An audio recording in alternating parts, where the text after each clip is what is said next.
Transco eza na se na minute oyo bato bazofinga na ndenge ya liboma okoyoka babimisi bapine mipepe zopola lobi okei okuti de malere bayibi okei okuti génératrice bayibi alternateur bayibi ekoluka siko badepase ebele yango wana tosenga yo ke longola biloko wana zongisa bato ebele bashomeur tosenga na migration na deuxième zo bakombata baza ebele mpoka bango na bisika nyonso wana basunga yo na mosala mpona 2023 tozwa manda na biso propre UDPS viva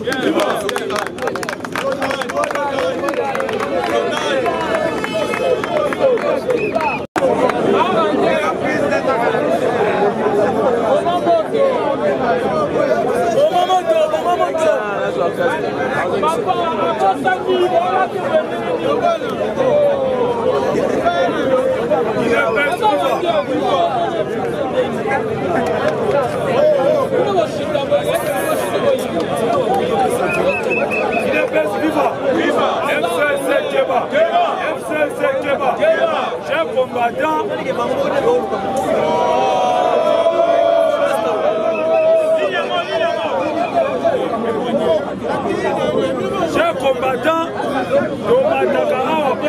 actualité. Mais quand on m'a dit, il faut y avoir ma collègue Basali Nassé. Denge Toyakawa, mon côté Ayebi Nyonso. Toyaka pour se compléter. Elingi Koloba, Nabino, Nabiso Nenge Tozo Range. Oya pesi actualité Ndamou, oya pesi Ndamou, oya pesi Ndamou. Tokangisi Yango. C'est ça l'importance. Et tolingi te que toye, to s'emballer na place to kangami nango, ce n'est pas bon. Il n'est pas suffisant quoi. FCC Keba. Interpellation aussi chers combattants. Président parlementaire de vous soi-disant. Na barangé. Oh bazali cause opportunité. Voilà nanga bien chers combattants.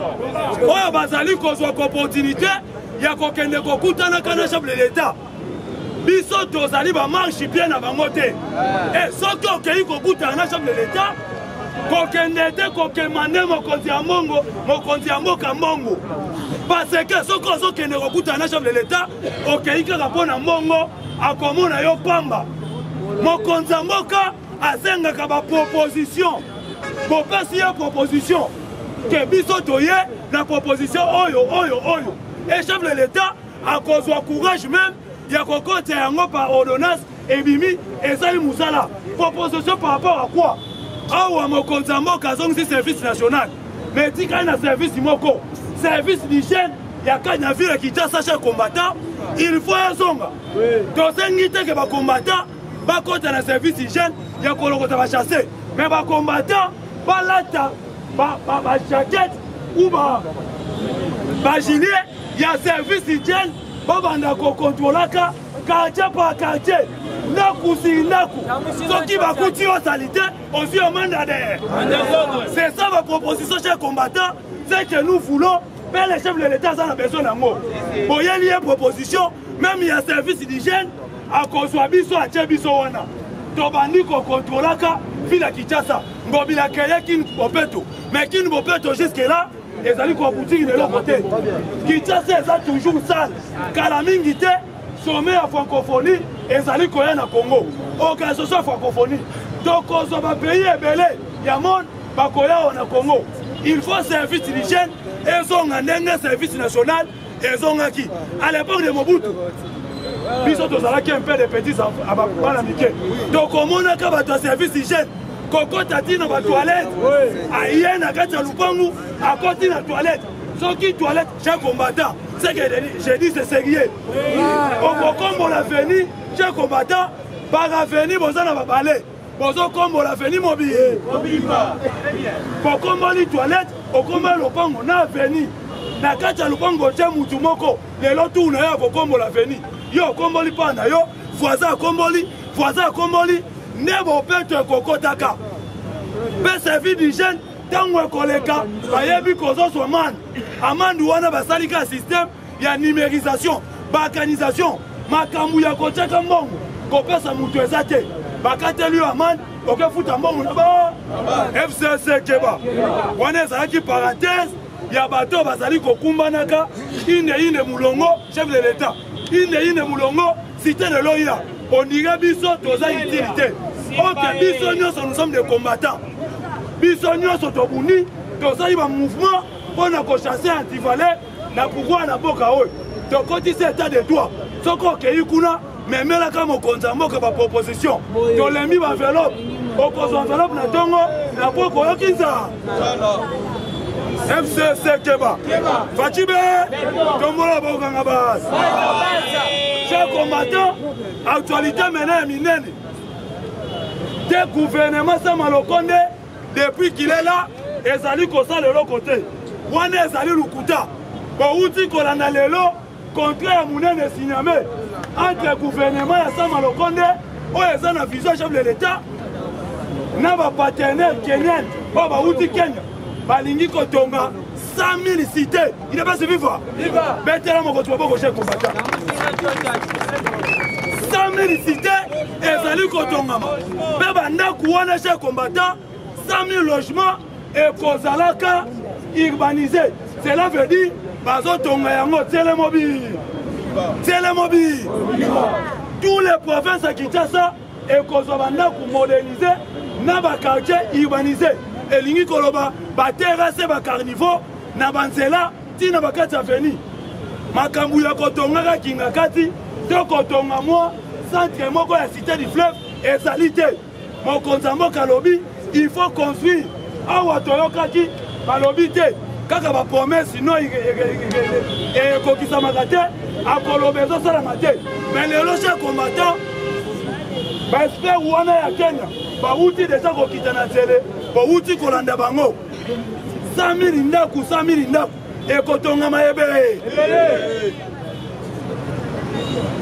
tobeta sikoyo calcul tozwi nanu kini bo ifiri kitoko oyo ezali kotongama oyo bespere égyptien bakotonga yaka kozwa lisusu 100 000 logements ekotongama na 5 provinces ya Congo. Chers combattants, cela veut dire salité ya Kinshasa kosila na poa kombe kobima salité fila komina kome wana oyo bamesana ikokende kotondaka kuna ekobima salité. Tout le monde ménage combattant bakoafie bo FCC Keba yango na chef combattant les plans d'action ya chef de l'État aujourd'hui même lelo contrat mususu euti kosiname entre Japon na gouvernement congolais loso ader tolobaki yango chef combattant avant que mokonza mboka apesa ultimatum na ba opérateur économique oyo bendie na balibanais na bachinois batondela biso awo mais tokosala interpellation moke mboka ezalaka massacre ya bétranger te tokoyoka bakongolais balobi te bandeko na biso na Inde baza ya kokufa. Un pays ne peut pas organiser des massacres ya bétranger. Chers combattants, il faut préciser ça. Pays protégera toujours des étrangers. C'est pour cela moni ndeko na biso ya kufi na Inde voler au gouvernement kokende nango ezali volet diplomatique. Babengisi ambassadeur basololi entre ministre des affaires étrangères na ambassadeur tozalaki na Congo Moussa Kabila okoloba te tosima minduku apesi minduku posala boye chef combattant tobimi na nzela ntango tozali koboma barwandais awo Kagame kuna na wana alobi protéger congolais nyonso na territoire yango omoni diplomatiquement Kagame abimaki likolo Kabila abimi na se. Chers combattants, on ne peut pas commettre des erreurs il y a passé. Il faut corriger ça. Mon Konzamboka comprendre que na Inde, les Congolais bazali à tout moment tabasser tiwe même. Mais chef de l'État lobby, tozali kokene na volet diplomatique. Ce qui to sololi, Inde a une obligation, il y a qu'on protéger les Congolais. Dans le territoire, il y a un. Il est pas si vivant. Chers combattants, c'est ça le gouvernement. Moussalo Akosan. Le lot outil Kolanda. Troisième vague. FCC Keba. FCC Keba. Pour outil Kolanda, troisième vague, il y a Bakuluna. Plus de 380. Bango Bakanisa qui Facha Kolemba. Facha Kolemba, chers combattants. On va aller même ici dans la 7e vague. Ministre urbanisme et ministre des droits humains. Oyo poil à l'obité et ça dit violation des droits de l'homme. Chers combattants, Bakuluna Bakel Libande à Mokate, Bazalina Ko, Bakel Kosala Moussala, yo koloba keza violation à droit de l'homme comment bango nyonso chef combattant kala mingi te bakozwa mpe mpo wane soko voyage nanu te en tout cas Fatia azo facilité bayaya bakota avion ebe mais avion yango chef combattant avion ezanga kiti okoti kuna na likolo koningana de tokende kokoma kane makasese ezaka bokei boye bozongi bo il est pas vivant Fatime c'est ça chef combattant l'état de droit aujourd'hui mokonzambo katindi bespeng na ye na Zambie bespeng yango nani Jama Kabunda accueilli conservé l'élection na kati ya Zambie. C'est la toute première fois que notre pays, la République démocratique du Congo, a la sollicité à la communauté internationale pas qu'elle ne confie dans l'élection des alliés au Zambie. Il n'a pas vivant. On va mettre le mot au chef combattant.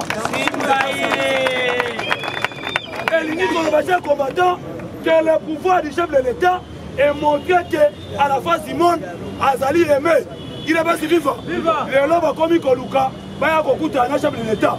Basangani mokonza lobi tokutani pe trop c'est trop abuo et bisa kibino que union sacrée ezali l'intérêt le peuple là soki boboyolo yo ke iba lobi les États-Unis au gaspiller mango pour déstabiliser pouvoir ya tilo mais baya bisiye awa kuna na Congo tozana moto moko Félix Tshisekedi tilo chers combattants soka longo président de l'Union africaine boyebi titre oyo ezali kozela ye ako remplacer Denis Sassou Nguesso il est pas vivant après l'Union africaine en 2022 président azomata lisusu ngolu yango tolobi na Congo tozana de bakonzi Nzambe likolo fatina chers combattants tokoya kolobela lisusu makambo oyo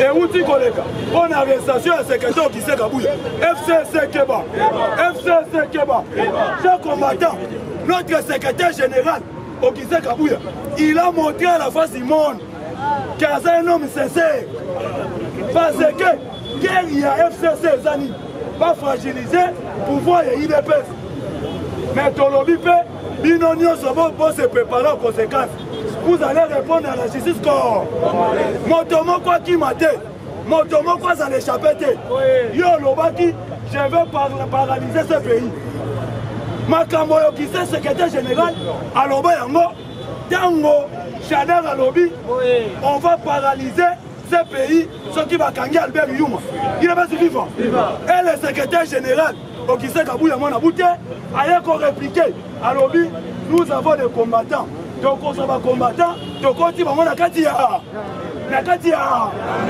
il est pas vivant est-ce que combattants sont à continuer armée ma belle Zali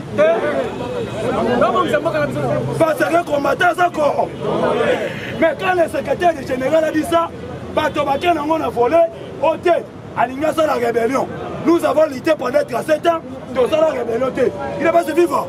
Aujourd'hui, chers combattants, tous les journalistes, je précise bien, tous les journalistes, sont comme la déclaration politique dans les médias, balongo le licence à des FCC Keba. Parce que chers combattants, nous à l'IDPS, nous n'avons pas de journalistes autotines dans les médias, pas qu'ils ne critiquent opposants de FCC. Mais ces gens-là, engager les journalistes, matin, midi, soir, inciter les chefs de l'État. Il y a un mot de décision et quoi.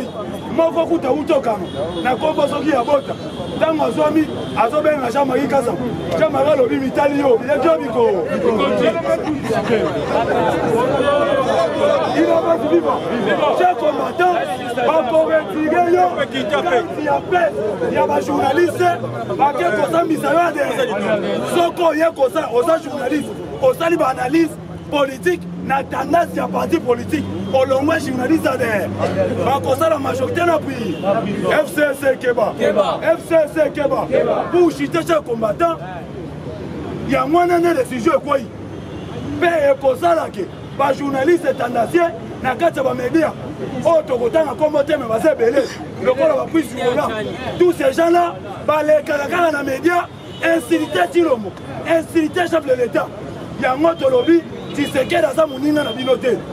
Mais awa pêche combattant ezali décision ya chef de l'État te.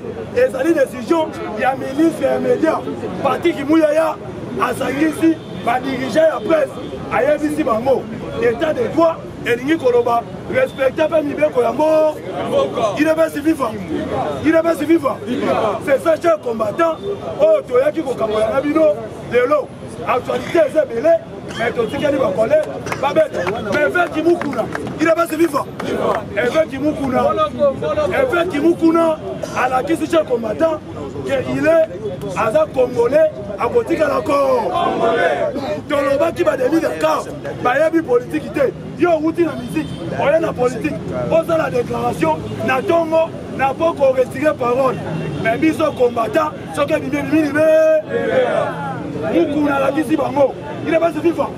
Efe qui passait à lobby Olive papier moka oya de ezali liberté de opinion mutu alobi yango yo kofi alobi na tongo na poko ote je m'excuse na retire popo yango tolobaki chef combattant soko oye na politique sala ba nerso soko oza nerf solide te okokoka te Efe Kimukuna alobi depuis que bozala 18 ans osala mwa association na yo wana te mpo bato bakende kofundaka kaka lelo osali mwa organisation na mwa biro bato bakende koplede babanda kokende kosamba injustice bongo injustice oyo evanda na Congo pendant 18 ans otie yango wa il va se vivre lamuka lelo chef combattant lamuka comprendre yango que pouvoir eza na ide bazwi mwa 5 personnes na seni police abeti kasi ya mungu matevi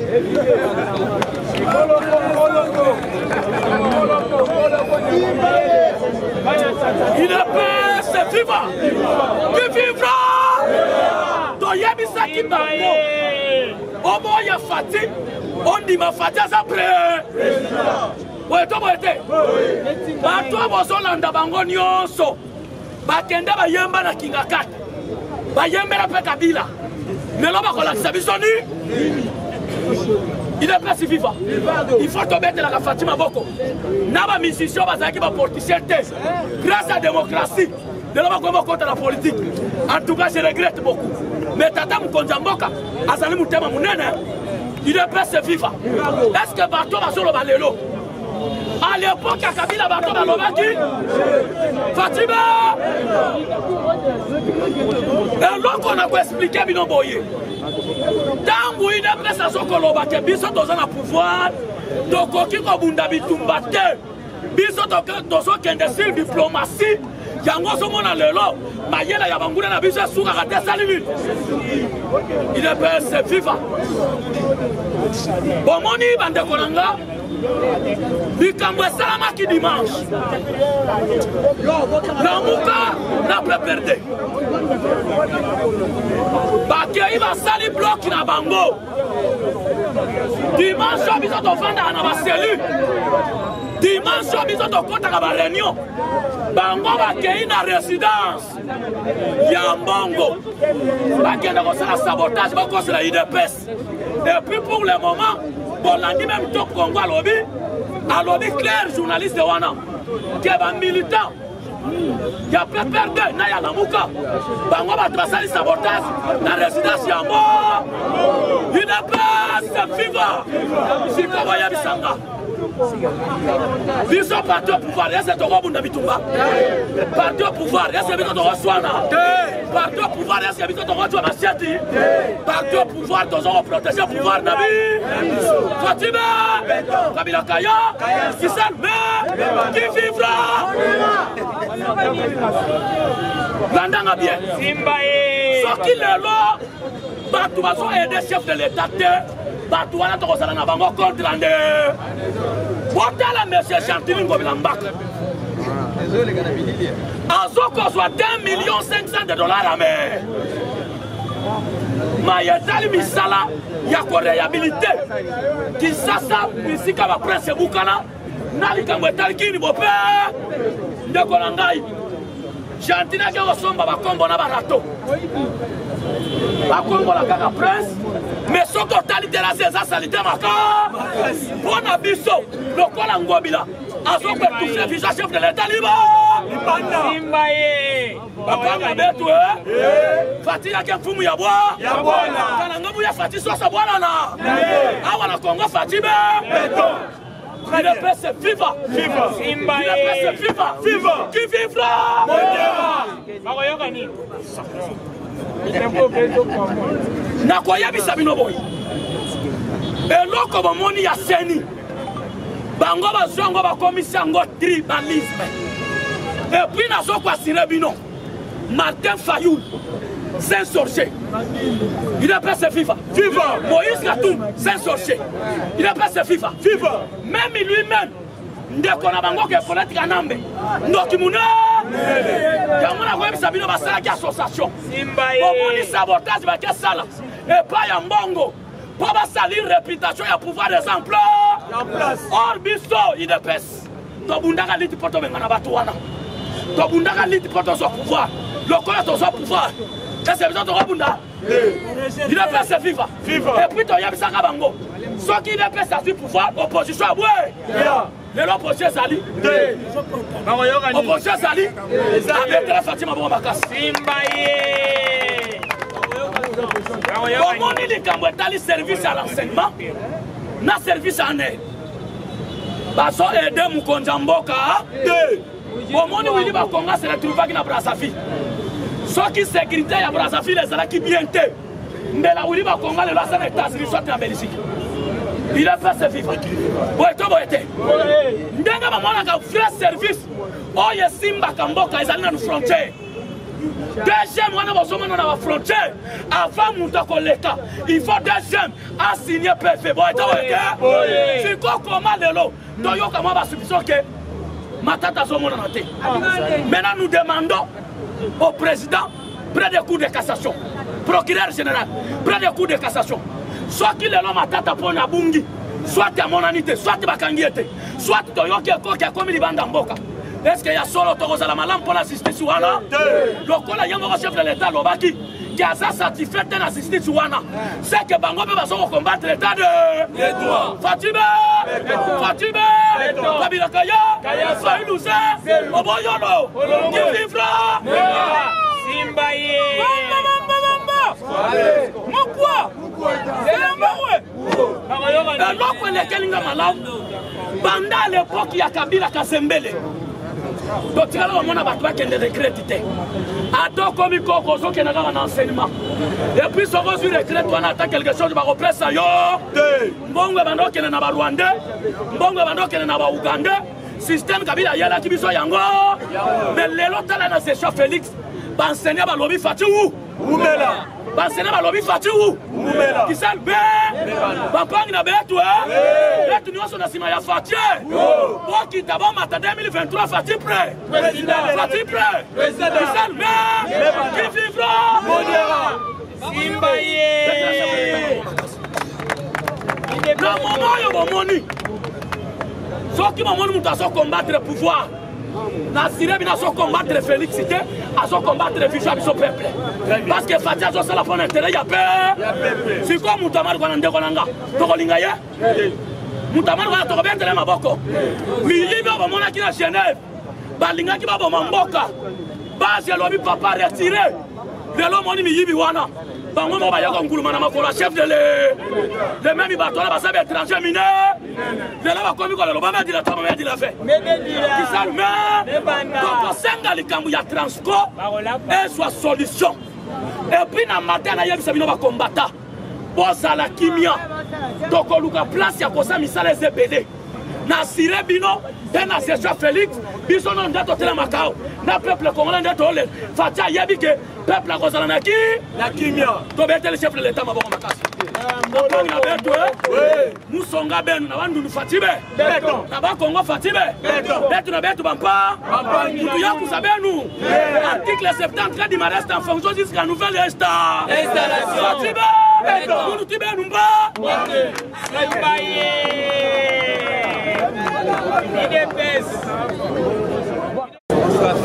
IDPS viva! Oza na se. Olembi te.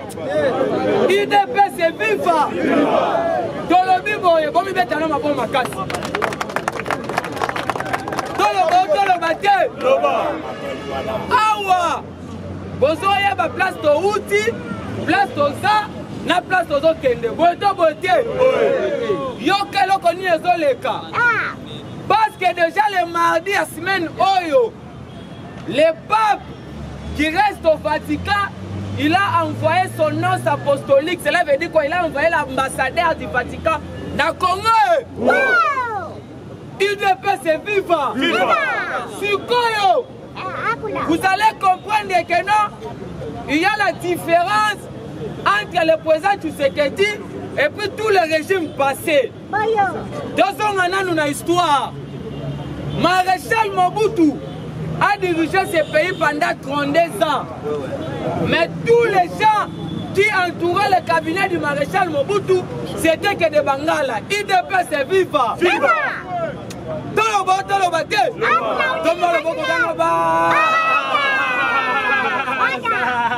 Un régime à Kabila, les fils, soi-disant l'enfant de musée, je n'affirme pas. UDPS viva. Qu'est-ce qui se passe? Kabila, il était le président de la République dans ce pays. Kabila lui-même, soalophone, douteuse de sa province. Parce que Bato Balat, ça Kabila, casquette, ça va katangé, et ça va Emengo Moukena. Beauté. Le président de la Cour constitutionnelle, à cette époque-là, il était un soalophone. Son premier ministre, il était un soalophone. Le président de l'Assemblée nationale, un soalophone. Le président du Sénat, un soalophone. Le chef d'état-major, un soalophone.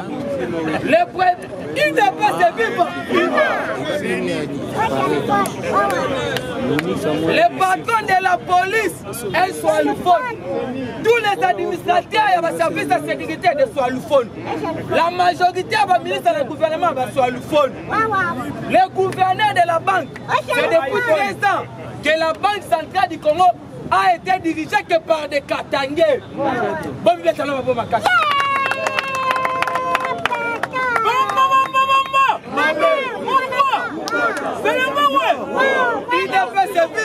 Viva! Sikoyo, yoka différence dans le régime du président de la République actuelle. Parce que le bureau du cardinal Ambongo est composé que par les gens qui partagent le même titre avec le cardinal Ambongo. Mais déjà, l'ambassadeur du Vatican importait un message envoyé par pape pour raconter le président de la République. Prévenez, vous avez vu hier à Béchole, il était allé célébrer le 5 jours au gouvernement Samaloukonde. Il est qui va au micro? Viva! Président de la République, c'est la toute première institution, c'est un Kassayen. Très bien. Le président du Sénat, Batulukobo Moutoua Kivu. Très bien. Le président de l'Assemblée, Mbosso Moutoua Bandundu. Très bien. UDPS viva! Le chef d'état-major, Malamousse Moutoua Katanga. Le patron de la police, Kassongo, Moutoua Katanga. UDPS viva! Le patron, il y a IGF, Chilalingete Moutoua Maïnombe. Le premier ministre, Moutoua Katanga. Très bien. Le directeur du cabinet du chef de l'État, Moutoua Katanga. Très bien. Le ministre de l'Intérieur, Moutoua Sankourou. UDPS viva! Viva!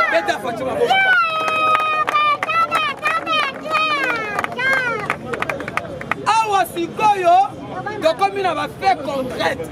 Cela veut dire quoi? Pièce contre pièce. Très bien. Alors le bureau, le cabinet d'Ambongo est constitué, Nabato va se partager même tribu avec Ambongo. Yoka Sikoyo. Ce n'est pas l'UDPS qui va organiser les élections. L'UDPS c'est une organisation privée. C'est le gouvernement qui va débloquer l'argent en conformément avec la CENI. Moi, je conseillerais le président Fati que ne puisse pas entériner Moto Oyo à quoi la confession religieuse.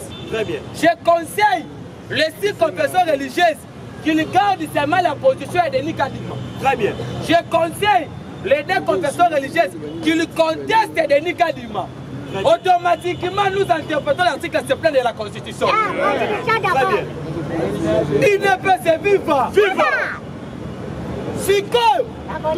Qu'est-ce qui se passe? Parce que déjà, si maintenant notre banda, président a ordonnance pour changer l'administrateur sur le service de sécurité. Ça c'est. N'a pas entreprise stratégique. Très bien. Prévenez déjà, les MLC avaient envoyé déjà sa liste pour quelques DG dans l'entreprise. Parce que tous les DG, qui cités dans le rapport, il y a IGF, déjà mis hors d'état de nuit. Beauté. Donc, si vous pape, et pas mon compte en boca, tout le bâté.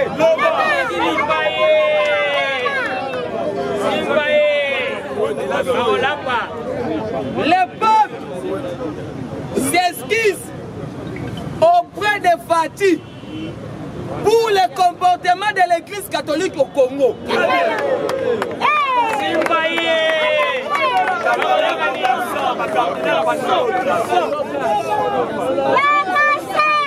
Le peuple s'esquisse auprès de Fati pour le comportement de l'église catholique au Congo et promet des changements. Après avoir suivi le discours du pape Abbé Chol, les éminents hommes de Dieu, dans la messe, il y a 100 jours et c'est le mec qui a gouvernement. Parce que déjà, quand tu es à Nini, le pape doit retirer Fidolé à Mongo.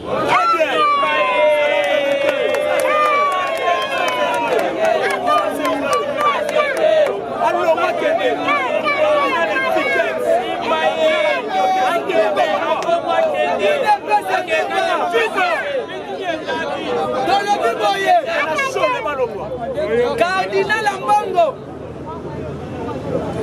c'est le tout premier cardinal médiocre, sans charisme, sans personnalité que le Congo n'a jamais connu. Un aîné, un kipin, un jaloux, un aigri. Voté. Et là, quand nous avons les cas, Asali Kabal, Nalamuka. Parce que FCC restant derrière Joseph Kabila, le but va continuer à membre du bureau à CNT. Biso to ebisu mon contribuer. Sorti au glisser dans le deuxième mandat. Parce que va glisser dans le premier mandat. Très bien. Si on le colle à la Mouka, les lois, qui n'a parlé du peuple. Moi, je ne peux pas tout boy. N'a quelqu'un qui a un mouvement citoyen pour réclamer que mon contributeur a retiré ordonnance. Mais c'est que je trouve que tous les gens qui sont à la Mouka, ce sont des insensés politiques. Les lois disent ceci. Les ordonnances du président de la République sont inattaquables, irrévocables. Très bien. Le président a déjà signé, promulgué les lois portant fonctionnement et organisation de la Cour constitutionnelle et de la CNI. C'est ça. Mais il y a des gens, ils se réveillent d'un bon matin en train de confondre la liberté et la libertinage. Il ne peut se vivre.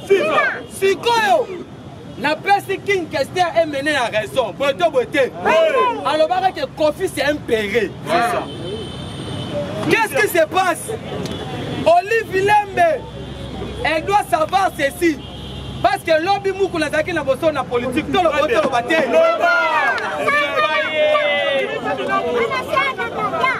Batouni moukou n'a boyé. Balobi évêque. Yo, Balobi c'est un Kabila pour d'habitude jamais. Très bien. Très bien. Balobi Sam, c'est un quoi allié à l'autre côté. Très bien. C'est un quoi allié local et patriotique. Très bien. Sam Mouchon la ligne qui s'est candidate. Très bien. Il doit faire vivre. Viva. Très bien.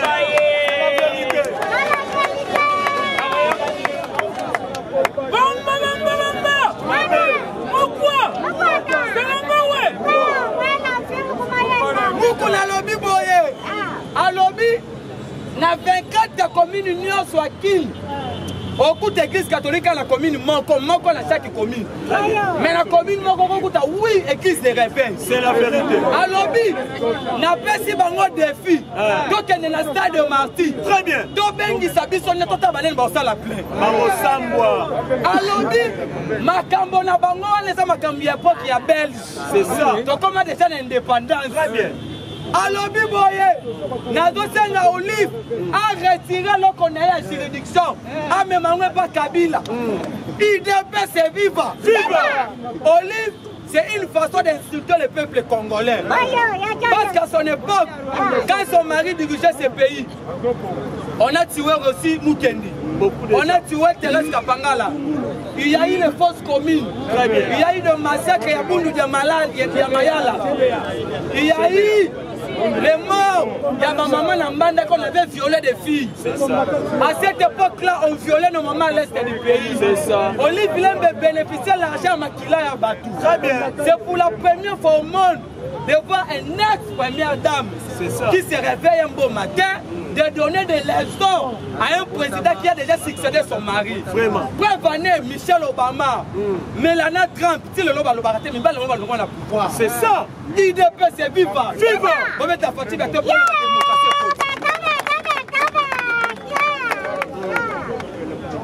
Et là, quand il est koleka, combattant Kola la terre. Très bien. La guerre est déjà commencée, tout le monde de position. Très bien. Même dans le lobby boyé.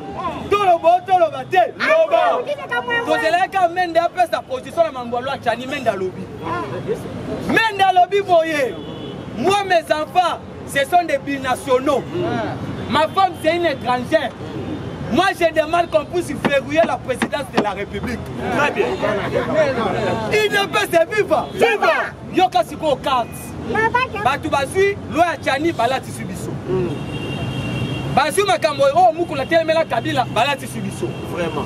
Ce qu'on ne dit pas en Mboka Lobini.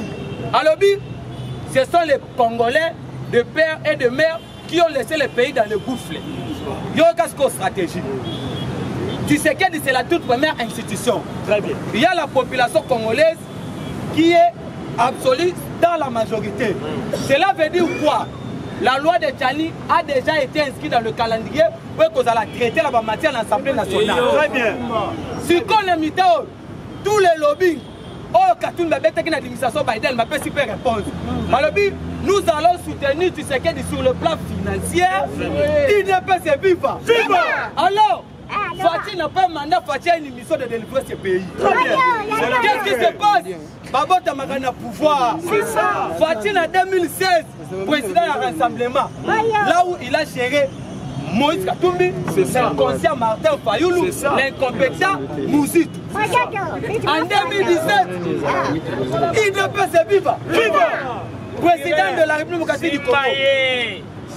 Non, en 2017, président de l'UDPS. En 2018, président de la République démocratique du Congo. En 2019, premier vice-président de l'Union africaine. Très bien. En 2020, deuxième vice-président de l'Union africaine. Très bien. En 2021, président de l'Union africaine. Très bien. En 2022, début, vice-président de la SADC. En 2023, en janvier, président de la SADC. En 2023, on a fait président de la CEIAC. On a succédé de l'ISA Soungesu. En 2040, on fait du Congo.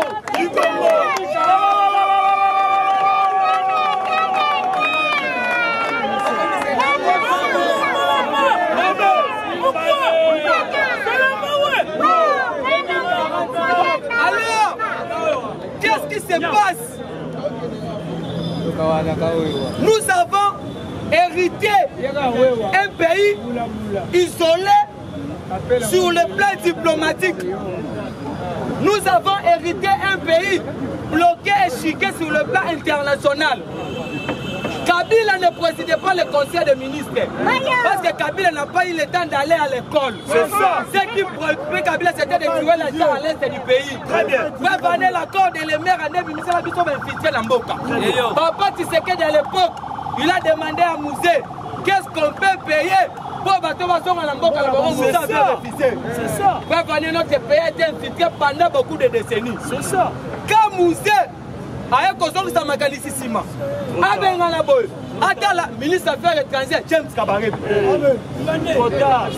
Non, le chef d'état-major. Ministre des Affaires étrangères James Kabarebe. Chef d'état-major James Kabarebe. Chargé à mission d'état Boukira. Mouzé se demande c'était déjà trop tard. Alors qu'est-ce qui se passe? Kabila lui-même, Bakena Santiti, va modifier la constitution pour faire bakata papa Tshisekedi na Santiti. C'est parce que le 20 janvier 1988 la constitution à Zaïre, le bipo comme président, il faut papa et maman voter dans la Zaïre. Et puis aux un minimum âge à 40 ans. Donc comme il a Santiti, batali âge à Kabila et qu'on s'y battait le bipo à 30 ans pour faciliter les tâches en 2006. Vraiment. Quel article 10, article 72, ici. Le bipo comme président, il faut à la Congolais d'origine. Mais un Congolais d'origine, c'est un Congolais qui se retrouve dans les 450 tribus au Salimbo Cannabis. Très bien, très bien. Alors, Kabila, Mouzitou, Katumbi, ce sont des Congolais par acquisition. Ça, c'est vrai. Congolais par acquisition, ce sont des Congolais où on va se retrouver avant, après 1960. Cela veut dire qu'à chaque fois qu'on va un passeport, Katumbi a été ravi de son passeport. C'est ça. IDP, c'est vivant. Vivant. Siko, qu'est-ce qui se passe? Tu sais que c'est le tout premier politicien connu de son père, de sa mère, et puis de sa famille politique que nous sommes IDP sans cycle. Très bien. IDP, c'est vivant. Vivant. Qu'est-ce qui se passe? Papa Tshisekedi à l'époque, à Ebiso Bama Lobby, vous risquez de perdre votre crédibilité à 40% pour cet enfant ici, Joseph Kabila. Très bien. C'est pour cela que vous voyez, les États-Unis ont signé un partenariat avec les États-Unis. Chilombo. C'est Dieu, je vous remercie. Salut,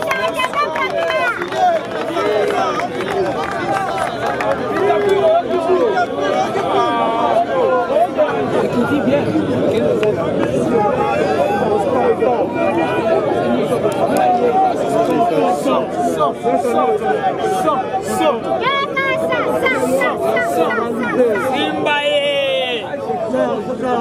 Bouger à régler caméra. Bouger à régler caméra naïe. Kena tam panjana kuna. Kena tam panjana. IDP c'est vivant. Vivant. Ah IDP c'est vivant. Vivant. Fatime. Béton. Qui vive le feu. Mandara. Ok. Tamboua Mamba. Zoloba. Déjà. Kebiso IDP. Tozali batu oyo. De respectaka.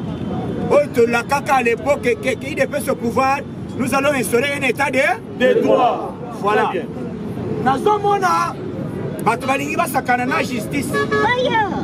Bazoloba na justice ke lokola Augustin Kabuya kendaki mutu asambisi ye na azali moluba. Bandoki.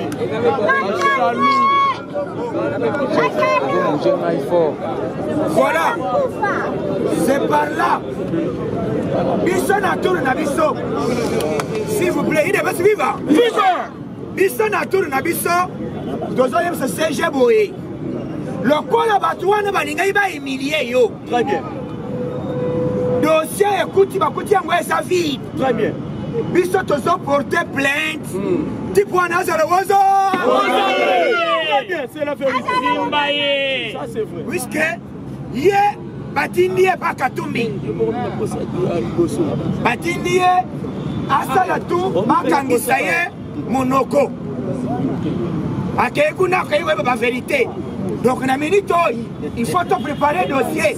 Le monsieur on le qui plan et à justice.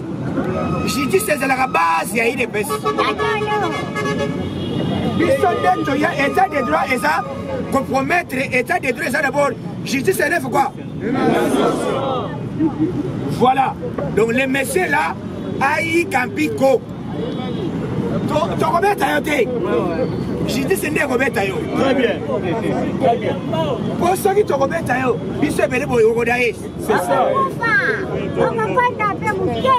puis balesi bapesio batien na danger Ozo kende kokota na affrontement na équipe pour bazo bien équipe nationale. Est-ce que l'équipe nationale est Kolara? Et peut pas équipe nationale les aïe des PSC. C'est ça. Parti n'est créé par parti de Congo. Et ça parti c'est l'UDPS. Ozo kende na lobby que ça na ba docteur. Bazana manette bo atala yo. Allez moi pidi quoi. Simbaye. On est ça vision de passer belé. naide pasi betozana ba doyen mosu sala kawate mazama kile yani lelo fundi secrétaire général dossier mena ba koti ezavi automatiquement le quoi le kende na chantage na média bisbe tozongani na média et puis toke na justice donc on dépose plainte le monsieur doit être arrêté. Ça c'est bien. Simbaye. C'est le mauvais. Lokola madame na yo. Oya tinda kiyo. Bana na yo batala parce que na minute tango kenda kofunda. Batu mamona ke. Très bien. Batu nyose bayoki. Nazo yebisa mwana mwasi oyo politique kimutu. Omoni kozala bana basi il faut zala mayele. Omoni mutu mususu kozala aussi diplôme mais oza mayele te. C'est ça. Donc kozala diplôme ezangi mayele te. Okozala aussi ici mais oza zoba. Simbaye. Bazebe? Mwana mwasi wana kitano bine bo okiseka boy basambisi ye na monoko ya mboka Congo etali biso la langue nationale. Et puis le monsieur là azolo bani alobi justice ngai nazana ba magistrat na ngai. Ah, on a ça na juge na ngai. Ah papa, juge ça ya l'état tout ça ya yo.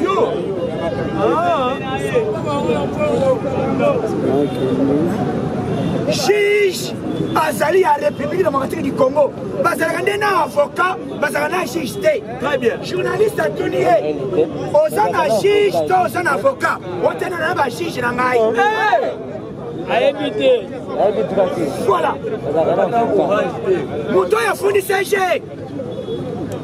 Donc, Bissonnier Tozaboye, justice, le col la justice c'est banni les gens au Kanga. Batunabiso à pouvoir, Bakeba Sambi, à Zong. Le col à Zongi, ça est sauf. Automatiquement, procès et Bandarate Salini. Et bandit. C'est ça. Dédé, Boyoka, bit ya dossier. Pourquoi Jeannette Kabila? Pourquoi 3 députés dans l'Assemblée nationale Boningi bo quitté, Bolobi bo démissionné? Voilà. Ma belle Salini. Ma belle Salini. Bosoko ya Kwanga. Très bien. Oya Kwanga. Ah, il est viva. Viva. Simbaye. Bagoyoka nini? Chamakanda. Fiewani fa aume. Bosoko ya alobi assemblée. Les assemblées rebomba batouté. Très bien. Et ça y est assemblée, il y a livraison à domicile. C'est ça. Bagoyoka son. Yoka son. Son télévision. Et ça y est assemblée, il y a ceux qui va continuer un problème. Livraison à domicile. Nous mangeons ensemble. Comment 3 députés, il y a pas perdu. Il y a parti, il y a tout puissant Kabila.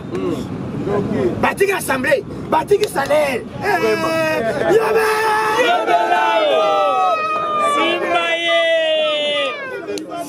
Son. Bayoki son. Président. Bayoki son. Bamba. Mabe. Mokwa. Kanga tena mwana. Simbaye. Donc on remplacer bango président. Azana mandat il y a combien d'années? Voilà, état de droit sombre. Moto. État de droit à mort. Comment député? Peuple a levé. Si vous levez ma photo, il bon, ça veut dire que c'est là beaucoup là. Député élu pour 5 ans. Après mandat a démissionné. Allez, parce que là qui n'a pas. Il y a transaction, il y a des armes. Ça c'est vrai. Na minute otozo yoka. Biso to boy bengete. Puisque ceux qui te bandit ou attaquer bengia, communauté tozo yoko bakete, to komi ba raciste. C'est ça. Mais tozo senga boye. J'ai appris que na hôtel moko na Sima hôtel Béatrice. Restaurant Maman Sylvie. soki na restaurant ya Mama Sylvie. Très bien. Côté à Bichingomila kuna. Kebenge, oyo bazali na kinga kati ya parti politique ya nani ya Joseph nani. Bazana bamanduki kuna. On a pris, il fallait balandela à l'immédiat. Très bien. Balobi ben hôtel na côté c'est ma Béatrice. Na restaurant ya Mama Sylvie. Baza kuna balobi benge baza mais comment ingi na mboka yosi manduki. Biso to boy binote. To lingi to travailler na bino lokole ba tunyos ba travailler na monde. Ba pesi formation na liwa ya étudiant que étudiant bakanga kiye. Que akeko kufela na prison. Puisque lobby ministre des Affaires étrangères, il y a biso comme les Christophe Lutondoula, a bengaki ambassadeur, il y a un, Alibi Vanawan. Bino de quel droit vous allez comme traiter les Congolais? Alibi te, excellence. Et le Kowana, eza image à Kala. Pour l'instant, biso moto bakangi wana bazo beta toyebi ete. Mais sauf que étudiant moko bakanga qui est à sali ba malaise à koufen mais moto bazo beta ce n'est pas un Congolais. Mais le kwana les gens le passer va créer tension. Musala ya na moko yango wana. C'est ça. Va créer attention ba magasin biloko bango bazana kimia te. To tikili bino zela balo balo ngoba sa position. C'est ça. C'est ça. Tala bana lucha na bana filimi tozo yeb sabino bo batu basala ke mouvement wana ekola bien eza ba komatani batu basala ke filimi exister c'est nous batu bakot et puis batu ebele bakot na ba filimi wana biso to yeb sabino ke soki bozo meka ndenge boyeba ke ide pesa ezanga nini bokoyoka nini bokoyoka Santina Lola lelo affaires étrangères à lobby, à Congolais, vous allez calme. Nous avons cette information, ni quand il y a un passeport. Quand il y a un passeport, les gens qui, moi, retard, pour pas livrer en gros, puisque, bateau, basayi ni bosso, basayi qu'on fout à taxe, c'était, il y a l'état. Très bien. Mais le coup, l'état des droits, ayé, par société, wana, des années, taxe la banque ça qui n'approche à Joseph Kabila n'a jamais travaillé. Mais tant que l'État a totalisé, bah année boni, ouais, bah ça n'a pas récité. Bordello y a banque mon côté. Ne va pas ça qui va nous sanction, bah fout en bon wana pour pas vendre mon salaire. Donc bientôt semaine prochaine, bah magamba passeport et commande kobiba ande. Na prix quand il y a 99. Très bien. When is a passeport, Fachinan. Si on a les petits gestes. Donc, on a minute, il y a Badneko Yabaenge, Tozo Yeb Sabino, Tolingi Batunio, Sina Congo. Ceux qui ont respecté les Congolais, et ça bon côté, hein? Oui, respecter les Binso, Nambambo Kanabino, le corps de Bisso te respecte à Kabino. Très bien. Ceux qui vont sauter, cela veut dire nous allons nous prendre les choses.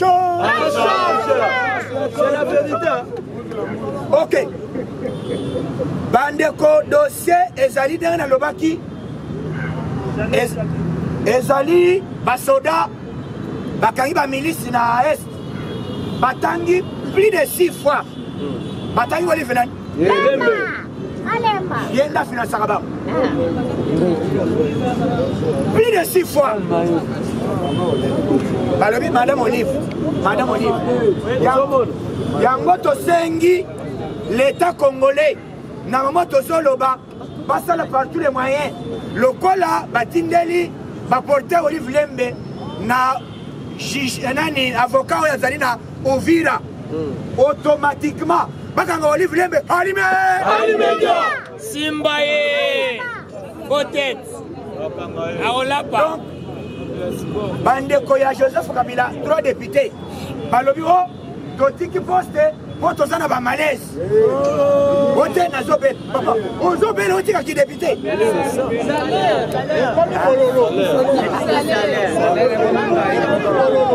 Et puis Oza député Oboyi salaire. Il est vivant. Moi, ça va moi Zani. Baki Mamboka. Très bien. Baroki m'a pété. Alors, le quoi a député, puisque pour député à déplacer, il faut autorisation de la présidente de la République, l'Assemblée nationale. C'est là, même au Longwe, on va signature. Très bien. Pour faire ça, passeport, même visa, il faut que ça signer. Très bien. Son. Yoka son. Député en fonction. Donc, Moutozo ne va pas s'attendre. Très bien. Bazo qui mettait des droits. Que n'est pas régime financière. Bongo Koti Anin.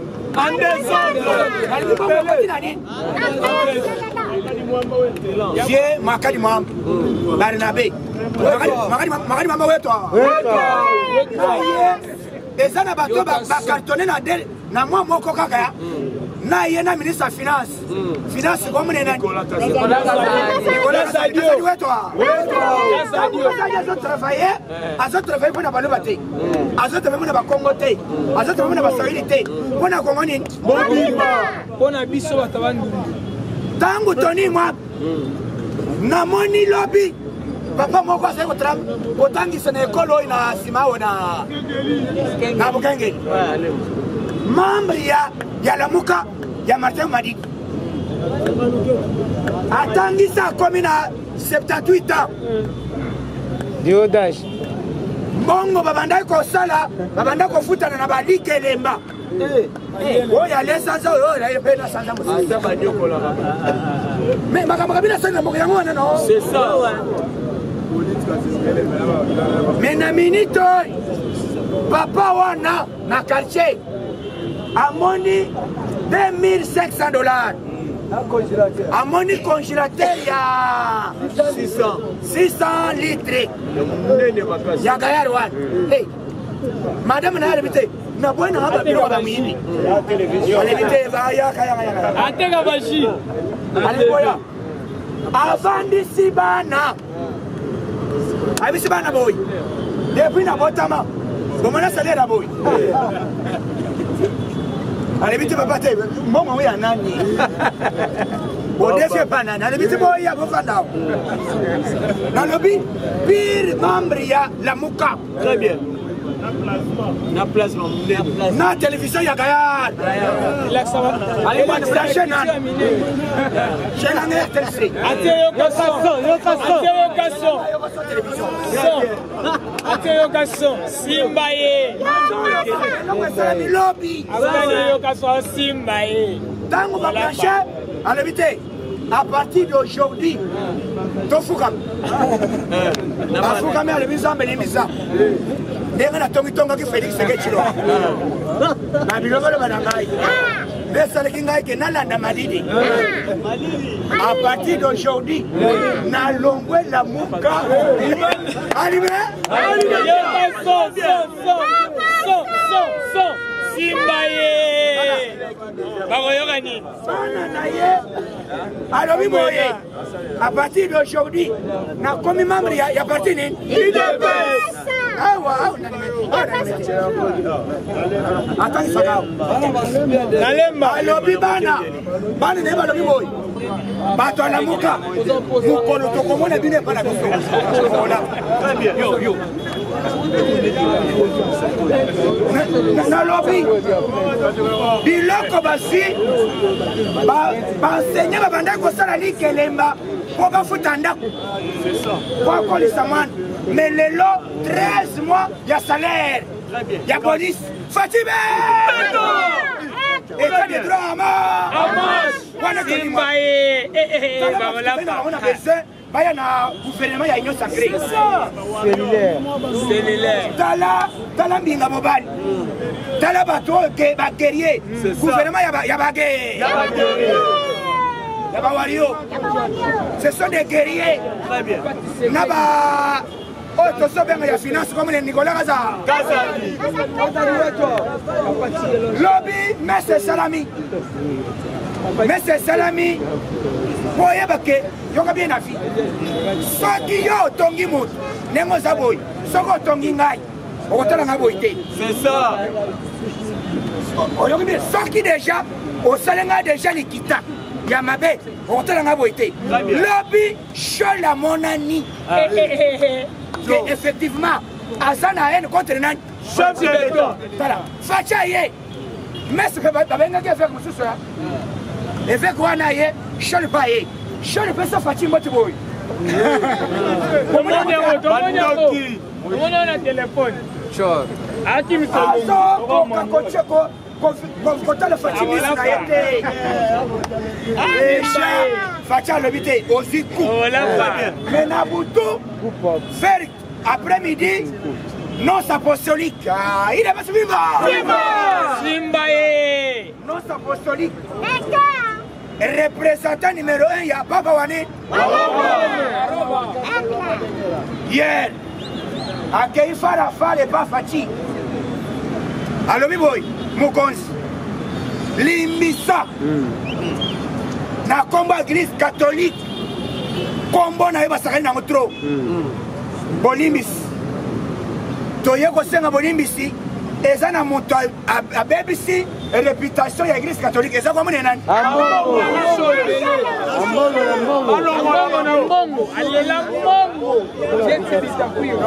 na minute oyo donc nonce apostolique atindi ba-encouragement atindi ba-esquise papa atindi yango lobi c'était hier nde nonce apostolique akekutana donc ambongo atikali na mikolo ya kotanga Très bien, bien à Cholet.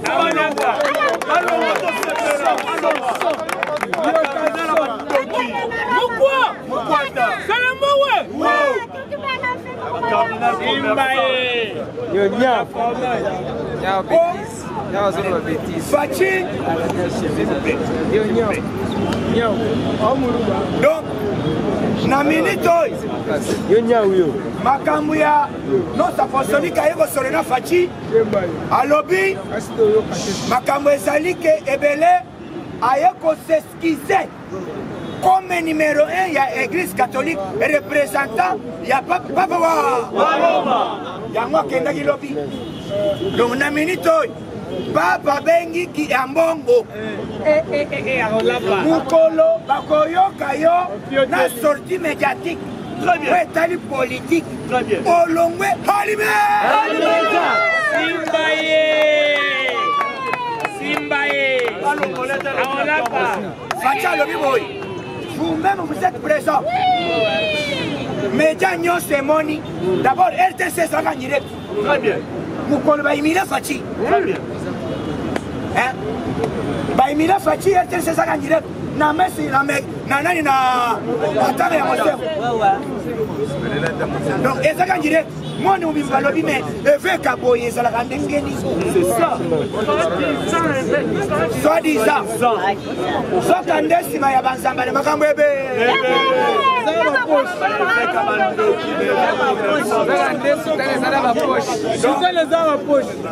lelo tozoyebisa général tango fort amisi boye mission bapesi yo eza mission ya kokangaka bato oyo bazoyiba mbongo ya leta eza bongo te oyo bavandisi mbongo ya bafictif donc lokola peut-être soki osali eloko wana deux poids deux mesures bazozela yo puisque état de droit ezali bono ya bato ya makasi kolo oyo bato to bazali koyiba mbongo bato babande koyiba mbongo nyonso bakomi nini papa etika mbongo ya bato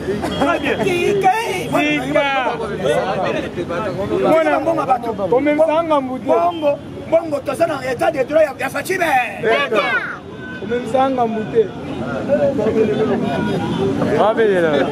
donc na minute oyo chef de l'état asengi congolais nyonso nazopesa information ya sociale ya bacongolais ine basi viva Facha za mayele Fatime Beto batu balobaki ososa kokita te oyoka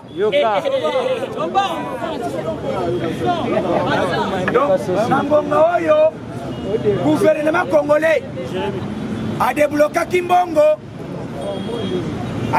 mbongo mpona asomba ba biloko na nani na Namibie basombi biloko mosusu na Belgique na mwa oyo toza na mwa nini babasela bokolapa biloko ezokita nalobi Facha asalaka makambo ba santima te basombi biloko ezoya na babato donc na mwa oyo avant tokoma na balekens awo mwa oyo ekozala qui vivreve oyebisi feke boy bakitisa bino te kovanda mais ere leta zoya na bakarton na ye carton au lait à la $10, $7. Voilà. Soso 1500 francs. Voilà. Soso il n'y a pas 12. Voilà. 500. Allez, Koufa, président. Aux ans à 3000 francs, Soso Misa. Allez, Koufa. Thompson. Carton Thompson, il y a pas. Et puis Thompson, il a été. Il y a aussi. Même en Belgique. Et ça, Thompson, il a bien. Bongo.